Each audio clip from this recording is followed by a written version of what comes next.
So, right now you're probably wondering, what is responsive design?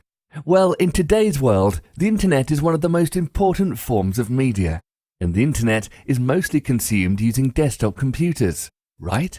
But wait, how about mobile devices, smartphones and tablets? The share of the internet usage on these devices is growing every day. In 2011, mobile browsing took a share of about 11%.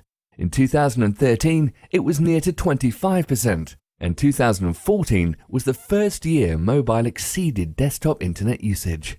So what does all this mean to you? Well, it means that if you don't want to lose any potential clients, then you need a great-looking website which is also optimized for mobile browsing.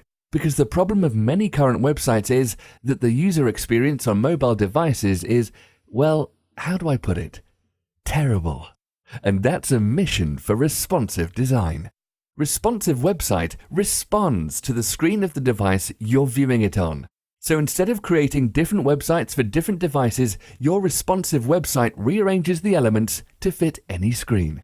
So you'll get more happy visitors, which also leads to more happy customers. Interested in responsive design? Want one of those responsive websites for your business? Well, that's something we can definitely help you with. Contact us today.